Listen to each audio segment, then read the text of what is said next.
안녕하세요. 영화 한 잔의 주인장입니다. 오늘의 한 잔은 죽지도 않고 또 왔네. 이달의 영화 시간이었는데요. 9월달에 이달의 영화를 하지 못하였는데 그 이유는 제가 부국제에 참석을 했기 때문에 이달의 영화 대신으로 부국제 브이로그 보여주시면 좋을 것 같고 10월달에는 이달의 영화로 돌아왔습니다. 제가 9월달에 이달의 영화를 못했잖아요. 그래서 영상 마지막에 쿠키로 저희 고양이들의 귀여운 모습 한번 담아보도록 하겠습니다. 자, 이제 시작을 할 건데 먼저 미러 넘버 3 양양 어파이어 피닉스 세 개의 주인에 대한 스포일러 가득한 리뷰가 있습니다. 아직 영화를 보지 않았거나 볼 예정이신 분들, 스포일러를 피하고 싶은 분은 여기서 영상을 멈추고 영화 관람 후 시청해 주시길 바랍니다. 그럼 시작할 거예요.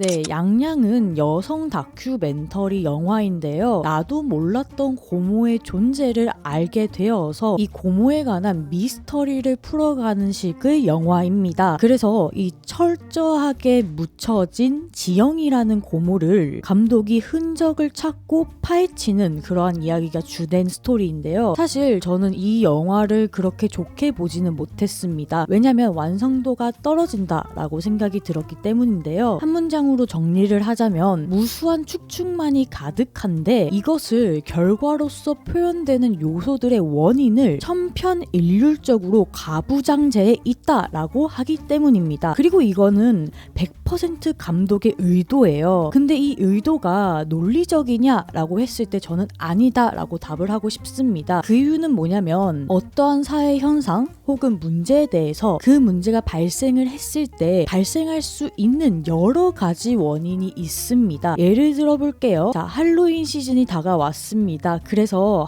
어떤 아이가 레모네이드를 팔려고 해요. 근데 이 레모네이드 값을 3,000원 정도로 매겨놓은 거예요. 근데 옆집에 가보니까 레모네이드 값이 2,000원밖에 안 하네? 그래서 옆집에 모든 사람들이 가서 레모네이드를 사 먹어서 3,000원으로 책정한 이 아이가 가슴에 상처를 입은 그런 문제 상황이 있다고 쳐봅시다. 그러면 이 문제 상황에 대해서 원인은 몇 가지나 될까요? 자, 첫 번째 가격이 될 수 있죠. 두 번째 접근성도 될 수 있습니다. 알고 보니까 3,000원에 레모네이드 팔던 집이 구석진대에 있었고 2,000원에 레모네이드 팔던 집은 번화가 쪽에 있었기 때문이고 세 번째는 그 아이가 그냥 친구가 없었을 수도 있어요. 2,000원짜리 팔던 애는 친구가 많고 3,000원짜리 팔던 애는 친구가 없고 혹은 네 번째로는 3,000원짜리 집 앞이 너무 무서워서 사람들이 레모네이드가 있는지 없는지도 모르고 그냥 빠르게 지나쳐버린 겁니다. 이렇게 제가 대본에도 없는 이상한 예를 들었잖아요. 그럼에도 불구하고 원인은 정말 다양하게 들 수 있습니다. 제가 말하고 싶은 것은 어떠한 사건, 현상, 문제에 대해서 원인은 정말로 많고 거기에 대한 결과는 하나로 결부가 될 수 있다라는 겁니다. 이게 대부분의 사회 문제들이 그렇고요. 이런 사회 문제에 대해서 유의미한 인과관계를 찾는 것이 사회과학자들의 알고리즘이 또 코딩을 한다라고 해요. 그리고 저도 해봤거든요. 하지만 양양은 지영, 고모의 사라진, 잠식된 존재, 의도적으로 지워진 존재, 그러한 것에 폭력을 당한 고모의 사회적 문제를 단 하나의 원인으로 좁혀 들어가면서 더 큰 가능성을 아예 배제시켜버리는 겁니다. 자, 잘 생각해보세요. 한 사람이 완전히 묻어져가지고 사망 신고도 제대로 되지 않은 채 이석에도 이름이 새겨지지 않은 채 그런 사회 문제가 있다고 칩시다. 이건 굉장히 심각한 문제예요. 부정하지 않습니다. 그런데 이런 지영이라는 고모가 받은 폭력에 대해서 사건에 대해서 이러한 사회 부조리가 있을 거잖아요. 이런 부조리가 비단 가부장제밖에 없을까요? 정말 가부장제 하나로만 설명이 가능할까요? 자, 그때 당시 사회적 분위기가 있을 것이고 그 고모가 데이트 폭력으로 죽었을 때 행정 처리를 한 경찰 그리고 사망 신고를 제대로 보지 않은 행정 그걸 그냥 넘어가 버린 사법 이러한 문제들의 시스템들도 있을 수 있습니다. 그래서 이러한 것들을 영화가 건드리면서 전개를 시켜 나간다면 영화는 더 복합적이고 깊어질 수 있었어요. 그런데 이 모든 원인을 가부장제 딱 하나로 귀결시키면서 영화가 굉장히 플랫해졌습니다. 그래서 이 부분이 제가 아쉬운 거예요. 제가 이렇게까지 아쉬워하는 이유가 뭐냐면 여러 가지 사회적 이슈를 모두 건드려서 그것이 지금에서까지 영향을 미치고 있다라고 해버리면 해버리면 엄청 복합적이고 풍부한 영화가 될 텐데 감독은 의도적이게 모든 것을 배제한 채 가부장제에만 문제가 있다라고 원인을 정해놓은 채 영화 갈등 상황을 전개하니까 이 당위성이 떨어지게 됩니다. 마치 영화는 이 가부장제가 잘못됐다라고 말을 하기 위해서 고모의 이야기를 끄집어낸 것 같아요. 물론 고모의 사건은 분명히 잘못됐습니다. 제가 앞에서도 말했듯이 분명히 잘못됐어요. 그러나 그때 당시의 일을 현대 관점에서 바라봤을 때 이게 잘못됐으니 모든 걸 바로 잡고 내가 헤집어 놓겠다. 이러한 영화의 태도가 이해가 되지 않습니다. 여기서 분명히 피해자는 고모입니다. 하지만 거기에서 남겨진 사람들은요. 그 누나의 죽음을 본 아빠는요. 그걸 가슴에 묻은 할머니, 할아버지 즉 부모의 입장은요. 정말 딸이어서 얘는 아들이 아니고 딸이니까 그냥 가슴에 묻고 살았을까요? 자식인데 정말로요? 그 치자상이어도 잘 생각해 보십시오. 아닐 겁니다. 남겨진 사람들은 충분히 괴로웠을 거예요. 그렇지만 사회적 분위기, 그렇게 할 수 있게 만든 시스템, 그것 때문에 모든 것이 아다리가 맞아서 고모가 지워진 겁니다. 그렇지만 감독은 이것을 건드리지 않은 채 그것을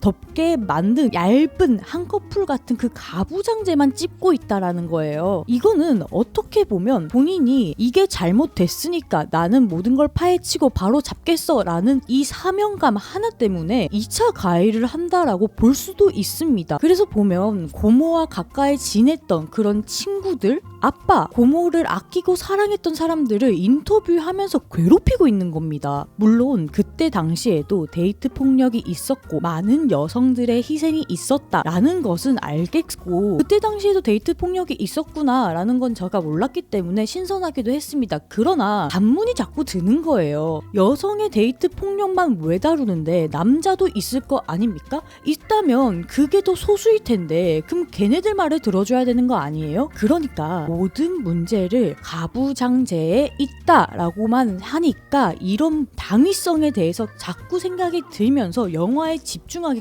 어려워지는 겁니다. 감독의 가부장제에 대한 진한 의도만 남기고 편협한 시각으로 깊어질 수 있고 풍부해질 수 있는 그런 소재의 영화를 그저 둥둥 떠다니게 만든 양양에 대한 한 줄 평은 잠식한 자를 끄집어내서 억지로 건넨 듯한 편지입니다. 단점수는 10잔 중 6잔 원샷에 반샷을 추가하겠습니다.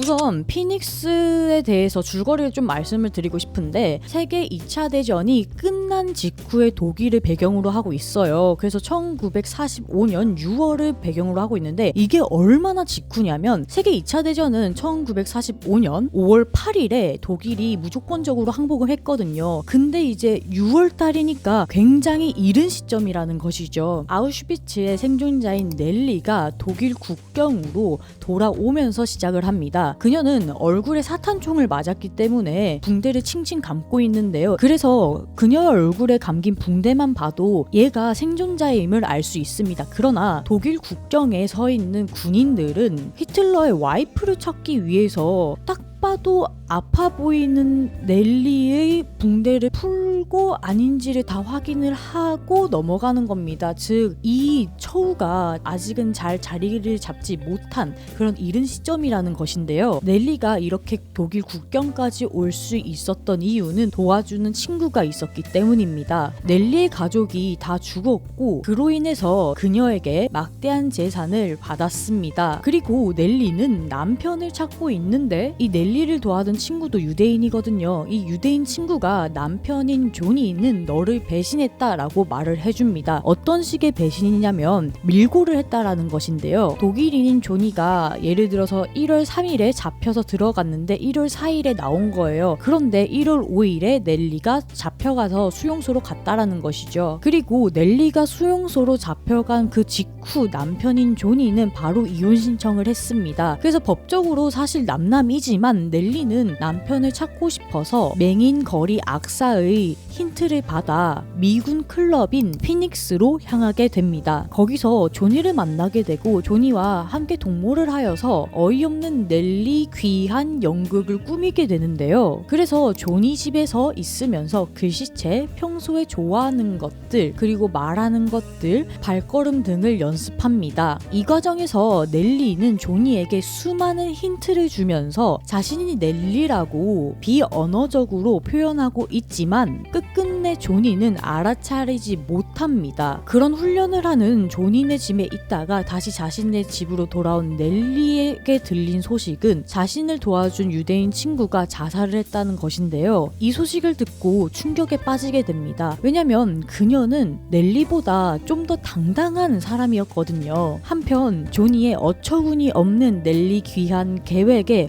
어울려주는 넬리는 그 당시 친구들의 요청으로 조니의 피아노 연주에 맞춰서 스픽 로우를 부르고 유대인 18 바코드를 조니에게만 은근히 보여준 채 영화는 마치게 됩니다. 이게 간단한 줄거리인데요. 제가 좋았던 부분은 두 부분 있었는데 첫 번째는 일단 배경이 너무 좋았습니다. 이 배경이라고 함은 1945년도에 6월이라고 딱 배경을 박아놓은 것인데 이게 정말로 세계 2차 대전이 끝난 바로 직후잖아요. 그래서 독일에 아직 미군이 있고 유대인들은 서서히 돌아오거나 아니면 생사를 확인을 하고 있는 단계입니다. 이스라엘이 건국되기도 전이에요. 그런 혼란한 시대에 놓인 아우슈비츠 생존자라는 이 배경이 마음에 들었습니다. 그래서 이 폐허가 된 도시를 영화가 비춰주는데 이게 넬리의 마음을 은유하는 듯하게 보였습니다. 폐허가 된 도시는 옛것, 그러니까 과거를 상징한다고 봅니다. 그 속에서 본인의 것, 과거의 자신을 찾고 싶어서 예전 집터에 가가지고 뭐가 있나 없나 살펴보기도 하고 그리고 자신의 남편인 조니도 찾고 친구도 찾는 것 같았습니다. 즉 과거의 본인의 삶을 찾고 싶어하는 넬리의 마음인 것 같았어요. 그렇지만 세계 2차 대전 전후로 세계 질서가 바뀌었잖아요. 그것처럼 이미 황폐화된 예전 것에서 현재를 살아가고 있는 넬리가 계속 갈구하는 것은 사실 미련입니다. 그런 의미에서 넬리의 연기는 굉장히 훌륭했는데요. 이게 제가 좋아하는 포인트 중에 두 번째입니다. 수용소에서 나온 지 얼마 안 된 생존자의 디테일을 정말 잘 살렸어요. 이게 두 가지 정도로 볼 수가 있는데 조니를 찾으려고 미군 클럽에 갔잖아요. 근데 거기서 동명이인인 조니를 알아서 쫓아가가지고 잘못 걸리거든요. 그때 몸수색 같은 걸 당하게 되는데 정말 차렷하면서 굳어있는 모습이 수용소에 갇혀져서 몸수색을 당하는 그 모습과 겹쳐 보였습니다. 그리고 후유증으로 보이는 어색해진 발걸음, 한 아이의 이야기 등을 말하면서 눈물을 쏟는 모습 등이 정말 훌륭했습니다. 이 이야기가 뭐냐면 자신이 수용소에 있을 때 한 아이의 몸을 수색을 했었는데 몸을 수색하니까 그 아이의 엄마의 코트가 나왔다는 것이죠. 그러면서 무너지는 연기를 하는데 굉장히 인상 깊었습니다. 이 넬리는 얼굴이 바뀌어서 조니가 못 알아봤잖아요. 그래서 조니가 넬리가 귀환하는 그 어처구니 없는 귀환 계획에 어울려주게 되는데 그때 조니의 집에 들어가서 살게 되거든요. 근데 이 들어갔을 때 남들이 보면 안 된다면서 밖을 못 다니게 해요. 그래서 이 부분이 다시 한 번의 수용 생활이지 않을까라는 생각도 들었습니다. 왜냐면 조니는 넬리의 남편이고 제가 앞에서 말했듯이 이것은 옛날 것, 그러니까 과거를 의미한다라고 봐요. 근데 넬리의 직전의 과거는 수용소 생활이었거든요. 그래서 이 과거로 돌아온 듯한 느낌도 받았습니다. 즉 과거에 붙들려 있는 삶에서 향후 조니에게 그 자기의 유대인 인식표를 보여주면서 미래로 나아가는 듯하게 보이는 그 의지를 보여주는 엔딩이 정말 진한 여운을 남겼습니다. 수용소에서 탈출했을 때의 그 경험 때문에 자신의 얼굴이 다 바뀌었잖아요. 그 바뀐 얼굴 때문에 전과는 다른 삶을 살아야 되는 그런 넬리는 사실 세계 2차 대전 이후에 모든 게 바꿔버린 세계 질서를 은유하는 것도 같았습니다. 이러한 것을 정말 잘 연기한 니나 호스의 명품 연기가 빛났고 마지막에 진한 엔딩의 여운을 느낄 수 있는 피닉스에 대한 한 줄 평은 차마, 제발, 침묵 참담과 결의입니다. 잠점수는 10잔 중 9잔 원샷입니다. 미러 넘버 3는 앞에서 리뷰한 피닉스와 같은 감독입니다. 크리스티안 페촐트 감독인데요. 사실 감독의 영화는 피닉스로 알게 되었습니다. 그때 당시에 저는 이제 반전 영화주 위주로 찾아보고 있었는데 그중에 피닉스가 있는 거예요. 근데 찾아볼 수 있는 OTT나 그런 것이 없어서 학교 시청각 자료실이라고 해야 되나? 이제 도서관에 그런 곳이 있었거든요. 거기서 빌려가지고 본 기억이 있습니다. 안타깝게도 그 다음에 이 감독의 영화를 잊고 있다가 이번 부국제를 계기로 다시 생각이 났는데요. 부국제에서 미러 넘버 3가 많은 사람들의 기대작인 거예요. 그래서 감독 이름을 보고 어디서 봤더라? 피닉스의 그 감독이라고 해서 영화관에서 찾아보고 왔습니다. 근데 이게 원소 3부작 중에 마지막이더라고요. 운디네, 어파이어, 미러 넘버 3로 이어지는 원소 3부작이라고 하는데 운디네가 물, 어파이어가 불, 그 다음 미러 넘버 3가 바람이라고 저는 알고 있습니다. 혹시 틀리면 틀렸다고 댓글로 알려주세요. 그래서 미러 넘버 3는 바람에 대한 모티브가 굉장히 강하게 나온다라고 생각이 드는데요. 본격적인 이야기의 배경이 되는 집에 나부끼는 바람이 굉장히 인상적이고 자동차가 도로에 지나갈 때 표현되는 그런 바람 등도 인상적입니다. 자, 대략적인 줄거리는 다음과 같습니다. 남자친구와 남자친구의 친구들과 같이 여행을 가게 된 주인공은 사실 여행을 너무 가기 싫은 거예요. 그래서 이 중간 포인트에서 나 안 가고 싶어 라고 말을 한 다음에 되돌아가는 길에 차가 전복되어서 남자친구는 그 자리에서 직사를 하고 자신은 등에 상처를 입은 채 어떤 중년의 여인에게 구해지게 됩니다. 로라는 중년 여성인 베티에게 이상한 안정감을 느끼게 되고 자신이 다 회복할 때까지 그녀의 집에 머물게 됩니다. 그러면서 베티의 가족 사이에 숨겨진 불안과 균열이 서서히 드러나는 게 영화의 줄거리인데요.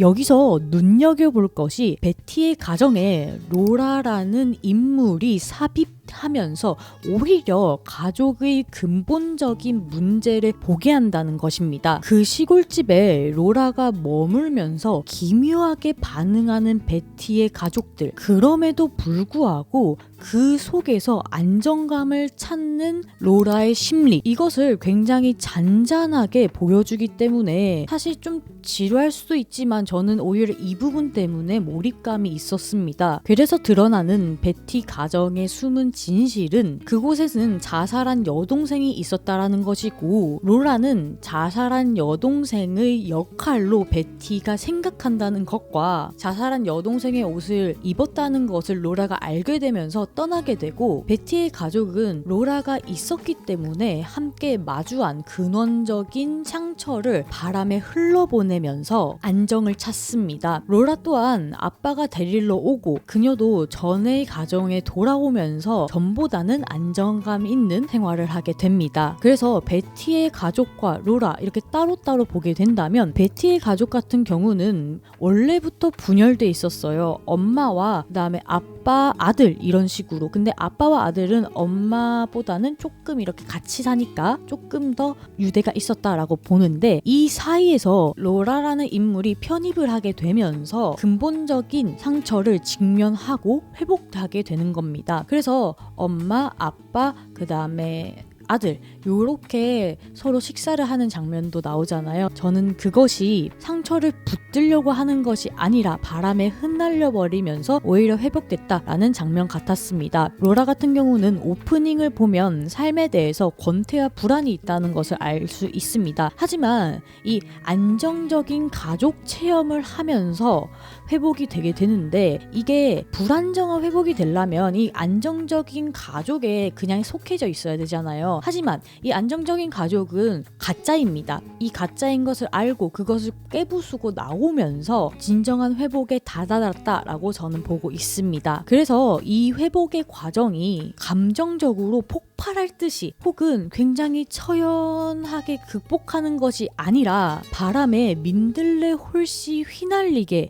어쩌면 자연스럽게 내보내는 그런 시적이고 은유적인 영화의 표현이 굉장히 좋았습니다. 이건 여담이지만 저는 이 영화를 보면서 두 영화가 또 떠올랐는데요. 첫 번째 영화는 말없는 소녀였습니다. 제가 한 잔 말아본 적도 있는데 그 이유는 뭐냐면 죽은 자를 대처하여 바라보는 가족들의 그런 시선? 그럼에도 불구하고 회복되는 이야기, 물론 배경과 회복 방법은 아예 다르지만 그래서 뭔가 말없는 소녀의 성인판이라는 느낌도 들었고요. 미드소마도 생각이 났는데 그 이유는 뭐냐면 가족의 죽음, 그러니까 친한 지인의 죽음으로 인한 상처가 났고 그게 공동체에 의해서 회복된다라는 점이 미드소마와 좀 비슷하지 않나? 라는 생각도 들었습니다. 이렇게 깊게 생각해본 미러 넘버 3의 한 주평은 스쳐가는 바람을 붙잡으려 할 때 회복되는 아이러니입니다. 잔점수는 10잔 중 8잔 원샷입니다. 어파이어는 일단 좀 주인공이 비호감입니다. 이게 친구 별장으로 갈 때 보면 길 문제 때문에 문제가 생겼을 때 불만을 표현을 하는데 근데 막 이게 막 짜증을 막 부리고 화를 막 이렇게 내는 것도 아니고 약간 삐죽삐죽 이런 느낌으로 내는 느낌이 좀 강한데요. 그래서 주인공인 레오는 자신의 소설인 클럽 샌드위치의 퇴고를 위해서 그의 친구인 펠릭스는 자신의 포트폴리오를 완성시키기 위해서 별장에 왔습니다. 그래서 레오는 예민합니다. 별장에 와서도 해변가에 가서 수영만 하는 펠릭스, 그리고 옆방의 나디아가 성관계 소리를 너무 세게 내가지고 잠을 잘 수가 없는 거예요. 이 모든 상황이 신경 쓰이는 겁니다. 그래서 레오는 예민한 것이죠. 자신의 일을 하기 위해서 작업 공간을 옮기기도 하고 집중하려고 하지만 오히려 일에 진전이 있는 것은 펠릭스와 나디아입니다. 펠릭스는 자신의 포트폴리오를 위해서 꽤나 괜찮은 사진, 바다를 바라보고 있는 사람의 뒷사진과 앞사진을 잘 찍어서 왔고 나디아도 자신의 학비를 벌기 위해서 호텔에서 아르바이트를 하면서 거기에서 또 남아오는 음식도 가져오는 등 일을 잘 하고 있는 모습을 보여요. 여기에서 일에 대해서 진전이 없는 것은 레온뿐입니다. 심지어 그 별장에 가서 알게 된 인명구조원인 데비트 또한 펠릭스와 연인관계로 발전이 하지만 자신의 일을 잘 하고 있습니다. 따라서 레온이 직접 말한 일과 휴식을 구별을 지어놓은 자신만 둘 다 못 잡고 허우적대고 있는 것이죠. 여기서 그의 창작물인 클럽 샌드위치는 편집장의 견해에 따르면 졸작입니다. 잘 안 만들어졌다는 소리예요. 즉 레오는 졸작에 예민하게 신경 쓰면서 봐야 할 것을 보지 못합니다. 그런 그를 경고하듯이 영화는 곳곳에 불안감을 느끼는 장치를 넣습니다. 예를 들어서 끊임없이 나오는 벌레 소리, 산불이 나는 게 보이는 것, 멀리서 보이는 연기, 그리고 이동하는 헬리콥터 등이 있죠. 그래서 저는 이 산불이라는 것이 레온에게 주어진 일에 대한 불안을 깨워주는 경고의 은유라고 생각을 합니다. 그래서 그는 이 경고 산불이 자신에게 직접적으로 영향을 미쳤을 때 비로소 알아차리고 마주하게 됩니다. 그는 산불로 인해서 아기 멧돼지의 생명이 꺼져가는 것, 친구인 펠릭스와 데비트 커플이 불타버린 것, 마치 폼페이의 유물들처럼 불타버린 시체를 보는 것, 나디아에게서 편집장의 암 소식을 뒤늦게 알아차린 것, 그러면서 본인은 조금씩 나아갑니다. 그래서 그가 붙들고 있는 과거, 미련으로 표상되는 클럽 샌드위치를 버리고 새로운 소설을 쓰게 됩니다. 그래서 영화에서 소설로 약간 넘어가는 그 연출이 꽤나 인상 깊은데 나디아와 커플의 시체를 확인하러 갈 땐가 아닌가 그 전인가부터 시작해서 잘 모르겠지만 아시는 분 댓글로 남겨주세요. 거기에서부터 이 레온의 나레이션이 시작하거든요. 근데 이 나레이션은 소설의 이야기입니다. 즉 현실의 영상을 보여주고 소설의 이야기를 하니까 내가 보고 있는 게 현실인지 일기인지 소설인지를 잘 모르게 모호하게 만들면서 경계를 깨트리는 것이죠. 이런 연출은 정말 훌륭하다고 생각이 듭니다. 따라서 감독은 레온이라는 인물과 불이라는 불안과 경고라는 은유로 이러한 것이 어떻게 예술로서 승화했는지를 보여준 것 같았습니다. 불안과 때늦음에 관해 예술적으로 푼 어파이어에 대한 한 줄 평은 내면에 갇힌 어리석은 자여 모든 것이 끝난 뒤 깨달을지어다입니다. 잔점수는 10잔 중 8잔 원샷에 반샷을 추가하겠습니다.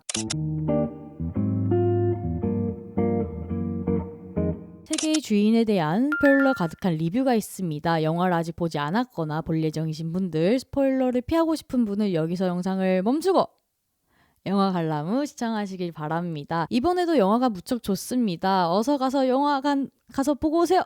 얼른! 자, 영화 안 보신 분들 다 멈추셨죠? 정말 다 나가셨죠? 이 다음부터 정말 제 책임 아닙니다. 저 마지막 권고했어요. 네, 영화 보실 분들 지금이라도 나가세요. 네, 이렇게까지 경고를 준 이유는 이번 영상에는 한 가지 더 주의사항이 있습니다. 그리고 그것이 영화가 숨기고 있는 반전 같은 요소이기 때문에 경고를 길게 드린 건데 마지막이에요. 지금 나가세요.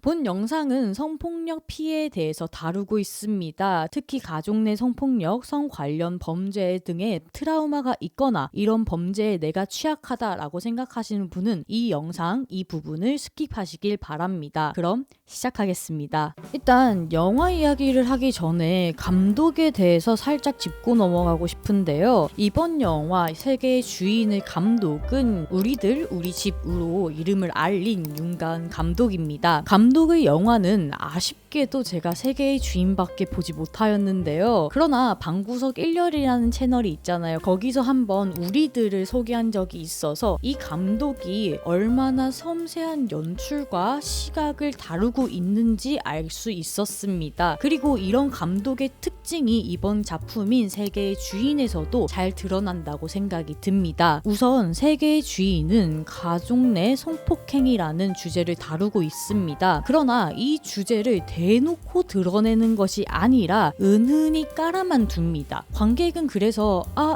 설마? 아니겠지? 진짜인가? 이런 수순으로 좀 알게 되는데요. 주인공이 자신의 입으로 직접적으로 나오기 전까지는 차마 알지 못하고 있다가 알게 되었을 때 받는 충격이 좀 있습니다. 그래서 경고를 좀 드린 거고요. 그래서 성 관련 범죄에 직간접적으로 좀 영향이 있거나 트라우마가 있으신 분들은 이 영화가 좀 보기 어려울 수 있습니다. 하지만 이 부분이 영화가 말하고 싶은 방식이라고 생각이 듭니다. 주인이 성폭행 피해자인 것을 말을 했고 말하기 전과 후가 완전히 달라지거든요. 이게 관객의 태도도 그렇지만 주인의 주변 사람도 마찬가지입니다. 주인의 친구들이 주인을 대하는 태도가 굉장히 조심스러워지거든요. 그리고 이러한 태도를 관객들도 경험하면서 영화의 주제에 드디어 도달하게 되는 것입니다. 사실 주인의 봉사활동 모임은 가족 내 성폭력의 피해자들의 연대였고 이것과 더불어서 주인이 마지막에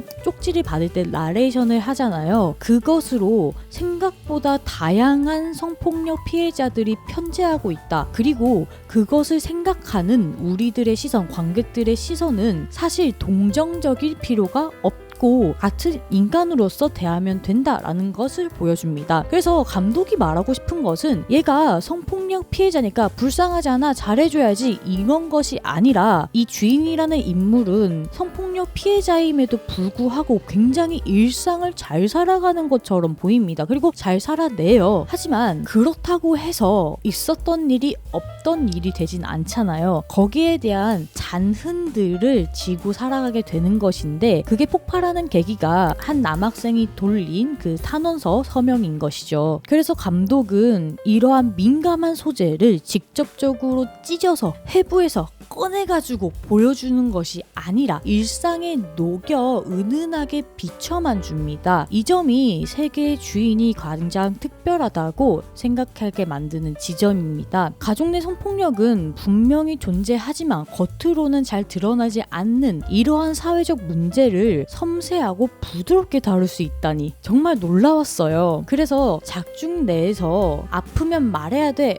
라는 주인의 대사와 삼촌에게 온 편지를 몰래 감추는 주인의 동생, 스트레스로 인해서 맹장이 터져서 병원을 입었을 때 엄마가 주인이 원생야 때 했던 행동을 반복을 하는 것, 마지막 부분에 주인을 직접적으로 바라보는 친구 카메라의 시선까지, 이러한 연출들이 섬세하고 은은하게 위로를 건네고 다정한 결말을 내는 영화입니다. 이런 가슴 따뜻해지고 어떻게 보면 약간 울컥하게 되는 영화 세계의 주인에 대한 한 줄 평은 괜찮은 사람과 아직 아픈 사람 모두를 포용하는 세계의 주인이 되기를 입니다. 잔점수는 10잔 중 8잔 원샷에 반샷을 추가하겠습니다. 네, 이렇게 이달의 영화를 다 맞춰봤는데요. 저는 특히 세계의 주인을 보고 엄청난 감명을 받아가지고 많은 생각을 했습니다. 선정해놓고 보니까 크리스티안 감독의 영화가 3개나 있더라고요. 그래서 한번 감독전을 준비해볼까라는 생각을 아주 조금 하는데 어떻게 생각하시는지 댓글로 알려주시고요. 10월달은 사실 좀 바쁜 날이었습니다. 여러모로 바빴는데 그럼에도 불구하고 좋은 영화들이 많이 나와서 기쁜 달이기도 했습니다. 여러분들의 10월달은 어땠나요? 한번 보고 싶은데 댓글로 남겨주세요. 아 참! 그리고 구독, 좋아요, 댓글은 소중한 채널을 운영하는데 아주 큰 힘이 됩니다. 구독, 좋아요 눌러주시고 댓글로 생각을 알려주세요. 그럼 다음 영상에서 뵙겠습니다. 모두들 안녕. 쿠키 있어요.